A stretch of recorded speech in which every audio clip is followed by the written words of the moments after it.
है वो श्यामा श्याममय हो जाता है। मन बुद्धि चित्त हम सब श्यामा श्याममय। धारणा बहुत उत्तम स्थिति है। स्वप्न में भी जागृत में भी हर समय अपने आराध्य देव छाए रहते हैं। महाप्रभु कह रहे जागृत स्वप्न सुसुप्ति स्फुरत में राधा पद, ये धारणा। चित्त वृत्ति का आराध्य देव में तैल धारावत जाना उसे ध्यान कहते हैं। जैसे आजकल ध्यान का मतलब ना समझने का कारण ऐसा लगता, कुछ देर आंख मूंद के बैठे, एसी चल रही, बड़े अनुकूल शांत एकदम बैठे। आप शांत रह ही नहीं सकते। अंदर देखो, आप बाहर से आंख मूंद ली, ऐसे बैठ गए, उसे शांति कहते हैं क्या? आपका मन शांत, आपकी चित्त वृत्ति शांत, कोई संकल्प विकल्प नहीं हो रहा, उसे शांत कहते हैं। ये कब होगा? जब तैल धारावत चित्त की स्थिति चित्त चोर प्रभु में होगी। नाम जप करते करते रूप की झलक आ गई, संपूर्ण चित्त वृत्ति घसीट गई प्रभु की तरफ, उसे ध्यान कहते हैं। इसीलिए हम प्रायः ध्यान पर जोर न देके नाम ध्यान की बात कहते हैं, राधा। तो यही राधा नाम, राधा रूप प्रकाशित करेगा। जब रूप, तो फिर ध्यान धरना नहीं पड़ेगा। हर समय उठते बैठते चलते फिरते वो ध्यानस्थ रहेंगे प्रभु। तो चित्त वृत्ति का ध्येय पदार्थ में तैल धारावत स्थिर रहने का नाम ध्यान है। कुछ देर बैठ के आंख मूंदाओ, लेकिन ध्यान किसे कहते हैं? तैल धारावत अखंड वृत्ति अपने आराध्य देव में लगी हुई। ये ध्यान चलते फिरते उठते बैठते खाते पीते हर समय। समाधि, जब ध्यान परिपुष्ट हो जाता है तो ध्याता ध्यान और ध्येय की त्रिपुटी मिट जाती है। मैं ध्यान रूपी क्रिया, ध्येय प्रभु, उनमें कर रहा हूं, अभी ध्यान नहीं होगा। मैं ध्याता, जो ध्यान क्रिया ध्येय में कर रहा हूं, अभी ध्यान नहीं लगा। जब ध्यान लगेगा तो ध्याता और ध्यान दोनों लय हो गए, केवल ध्येय रह गया। ध्येय केवल प्रभु, मैं प्रभु का ध्यान कर रहा हूं ऐसा नहीं, केवल प्रभु ही प्रभु। उसी स्थिति को समाधि कहते हैं, उसे समाधि कहते हैं। जब मैं ध्यान कर रहा हूं, ध्याता ध्यान रूपी क्रिया ध्येय के प्रति, तब तक जब मैं और ध्यान क्रिया दोनों का लय हो गया, केवल ध्याता है, उसे समाधि कहते हैं। ये दो प्रकार की होती, सबीज और निर्बीज। सबीज में त्रिपुटी के न रहने पर सूक्ष्म संस्कार रहते हैं, हमें ध्यान हो रहा है सूक्ष्मता से। निर्बीज में बिल्कुल नहीं, केवल वही ब्रह्माकार वृत्ति या भगवदाकार वृत्ति या श्यामा श्याम में। जीवन का परम लाभ इसी जन्म में प्रिया प्रीतम के सानिध्य को प्राप्त करना। शरीर रहते तो आपका ये जो सत्संग में श्रवण मनन है, इसे निष्ठापूर्वक अपने हृदय में उतारें और नाम न छूटने पावे। नाम ही सब स्थितियां ला देगा, प्रमाद की कोई गुंजाइश न रहने पावे। हम लोग बहुत प्रमादी हैं, बड़ी छूट दे देते हैं मन बुद्धि को, इसलिए बड़ा अंतराय होता है। फिर ऐसा लगता है इस मार्ग में सुख ही नहीं है, फिर भाग पड़ते हैं संसार की तरफ। बहुत धोखा हो गया, बहुत बड़ी हम पराजय को प्राप्त हो गए। यदि प्रभु का मार्ग छूट गया तो पता नहीं किस जन्म में किस कल्प में मिलेगा। इसलिए सावधान होकर निरंतर एक एक क्षण प्रभु के चिंतन मनन में लगाएं। अपने इस परमानंद में, परमार्थ मार्ग में थोड़ी भी बाधा बर्दाश्त मत करो। ध्यान से सुनो, तुम्हें एक अनुपम सुख चाहिए, अनुपम शांति चाहिए, एक विलक्षण आनंद की तुम भोगता, क्योंकि तुम्हारा स्वरूप ही है आनंद में। अब इधर जो तुम भोक्ता बनकर उस सुख को खोज रहे हो, नहीं है। अब तुम्हें जो परमार्थ मार्ग मिला है, तो कह रहे हैं अपने परमार्थ मार्ग में परमार्थ सुख की जरा भी बाधा को बर्दाश्त मत करो। अगर बर्दाश्त करोगे, चलेगा इतना तो वो गिराता चला जाएगा आपको। नहीं, सावधान हो जाओ। बिना दंड के ये सुधरने वाले नहीं है, प्यार से सुधरने वाले। सुधर जाए बढ़िया, समझ लो। और अगर आप अपने को भोक्ता मानकर इनको थोड़ा भी परमार्थ बाधक बातों में सपोर्ट देंगे, ये आपको गिरा देंगे। बहुत फिसलन वाला मार्ग है, बहुत फिसलन, बहुत संभाल संभाल के, बहुत कदम दृढ़ रखते हुए चलना है। बाधा बर्दाश्त नहीं करनी। अरे जहां त्रिभुवन की राज्य लक्ष्मी देने पर भी आधे पल के लिए भगवत विस्मरण नहीं होना, उस मार्ग के तुम पथिक हो। तुम घंटों बात कर रहे हो व्यर्थ की बात, हंसी मजाक की बात, या ऐसे खान पान विषय में किसी में भी भगवत विस्मरण, मतलब रंग नहीं आ रहा तुम्हारी साधना में, तुम्हारे मार्ग में। किसी भी हालत में इस मार्ग के पथिक में भजन की शिथिलता नहीं आनी चाहिए, किसी भी हालत में। यह अनुभव की बात करें, कभी कभी मना स्थिति इतनी अशांत स्वाभाविक हो जाती है, कुछ अच्छा नहीं लगता, भजन में भी रुचि नहीं, एक अंधेरा सा, एक घबराहट की स्थिति, जब तक भगवत साक्षात्कार की तरफ आगे नहीं। न विषय की चाह है, न भगवत चाह है, न भजन है, न किसी क्रिया में, एक अशांत स्थिति। हिलना नहीं, डरना नहीं, डरना नहीं। उस स्थिति में भी अगर जितनी बुद्धि काम कर सके, नाम को पकड़े रहो, नाम को पकड़े रहो। वो एक कोहरा आया है, अभी हट जाएगा, घबराने की जरूरत नहीं। भागकर दूसरे विषय की जरूरत नहीं है कि आप उस स्थिति से बचने के लिए कोई विषय सेवन करने लगे, कोई व्यसन करने लगे, कोई क्रिया करने लगे। नहीं, कबहू तो थोड़ो भजन, कबहू होत विशाल, मन को धीरज छुटे नहीं और गाहे न दूजी चाल।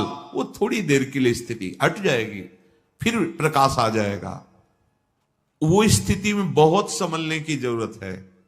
जो अच्छे उपासक हैं वो कभी कभी एकदम ऐसी, कभी कभी एकदम भावात्मक स्थिति ऐसी लगता है आप तो पार हो गए, कोई विकार नहीं, कोई स्फुरणा संसार की नहीं, भजन में तन। ये अभी एक रस स्थिति नहीं आई है, ये गुण के अंतर्गत है। इस सात्विक वृत्ति जागृत हुई है। वो तामसिक वृत्ति, प्रमाद, मूढ़ता, ऐसी स्थिति, अंधकार छा रहा है अंतर में, कोई भी सात्विक स्फुरणा नहीं हो रही, घबराना नहीं। अभी त्रिगुणातीत रस नहीं मिला है, धैर्य पूर्वक आगे चलते हो। इसीलिए बिना सत्संग के साधक लड़खड़ा जाता है, गिर पड़ता है, क्योंकि वो ऐसी स्थिति आती, फिर उसे किसी न किसी के संग की जरूरत होती। और अगर संत संग नहीं हुआ, कुसंग हो गए तो गया। या तो असंग या भगवत व्रत का अनुष्ठान, भगवत भजन में लगे हुए उत्तम साधक या भगवत प्राप्त महात्मा, तभी हमारी बचत हो सकती है। अगर इनसे नीचे मिला तो गिर जाएंगे पक्का। वो ऐसी बात होगी, ऐसी सलाह होगी, वो गिर जाएगा। अपने निर्दोष साधन को बिना किसी भय, संकोच, लोक लज्जा, अपने साधन में लोक लज्जा भी नहीं। हम तिलक लगाएंगे, कंठी बांधेंगे, नाम जप करेंगे, सुबह इतने बजे नहा स्नान करके बैठे, घर के परिवार के लोग या कोई बाहरी उपहार दे तो भगत है या कुछ भी, न लोक लज्जा, ना कोई भय, ना कोई संकोच। अपने साधन को निर्दोष रखते हुए चले, उसे नियम कहते हैं। जो आपको नियम मिला है, दिनचर्या मिली, उसमें तुम्हें बाधा बर्दाश्त नहीं कर। हम लोग बहुत कमजोर हैं, हम हर बाधा को स्वागत पूर्वक आओ स्वीकार कर लेते हैं। भजन छूटा, सद्बुद्धि छूट रही, हम मनोरंजन में लगे। अरे भाई, यही अवसर है मन भंजन का, यही अवसर है इंद्रियों को समाहित करके भगवत स्वरूप में लगाने का। अब आप बर्दाश्त कर रहे हो विघ्न, तो आप जानो फिर क्या हो सकता है, क्योंकि आपकी स्वीकृति है। बहुत बहुत बहुत सावधानी की जरूरत। साधन में कहीं बाहरी दिखावा भी ना आ जाए, ये भी ध्यान रखें। कहीं बाहर लोगों को ये दिखाने के लिए कि हम भगत हैं। देखो, अभी पहले का लज्जा नहीं, संकोच नहीं, भय नहीं, अपनी दिनचर्या बिल्कुल, वो भगवत रिझावे के लिए, जगत रिझावे के लिए नहीं। अगर कहीं आपका लक्ष्य बन गया बाहरी लोगों को दिखाना, प्रणाम, नमस्कार, वंदना, यश, कीर्ति, चार लोग ऐसा, फिर तो असली वस्तु को नहीं प्राप्त कर पाओगे, बहुत लंबा समय नष्ट हो जाएगा। हाँ, अगर भगवान की शरण में हो तो ऐसे धक्के लगेंगे आपको कि आपको भागना ही पड़ेगा प्रभु की तरफ। ऐसे विघ्न उपस्थित हो जाएंगे कि उधर कदम नहीं बढ़ा पाओगे, भागोगे प्रभु की तरफ, पर पता नहीं वो कब समय दे। होश में अपने साधन का दिखावा अंदर पता चलता है, आप ही अंदर से जांच कर लीजिए। दूसरे को दिखावा, और प्रायः अहंकार देवता ये बहुत पसंद करते हैं। जो अहंकार है वो ये बहुत पसंद, उसकी पसंद चीज है। दंभ, पाखंड, दिखावा ये उसकी पसंद की चीज है। इसी से वो पुष्ट होता है, बलवान होता है, वो प्रेरित करेगा। हम ऐसा बोले जिससे चार लोग समझे हम ज्ञानी हैं, हम ऐसे बैठे जिससे चार लोग समझे ये योगी है, महात्मा है। हम ऐसा दृश्य उपस्थित करें जिससे हमें साबित किया जाए बहुत बड़े भजनानंदी। ये अंतर की वृत्ति है, सुधार कीजिए। साधन में कहीं बाहरी दिखावा ना जाए। अगर बाहरी दिखावा आ गया तो असली जो तत्व है, असली जो बात है, असली जो सच्चिदानंद परमात्म सुख, उससे तुम वंचित हो जाओगे। हमें प्रभु को रिझाना है या जगत को रिझाना है? जब आप प्रभु को रिझाने की चेष्टा करेंगे तो सारा जगत आपसे रिझ जाएगा। जा पर कृपा राम की हुई, ता पर कृपा करे सब कोई। प्रभु प्यार करने लगे तो पूरा विश्व प्यार करने लगेगा। अंदर से ये देखते रहो, बिल्कुल शुद्ध परमार्थ की बात है।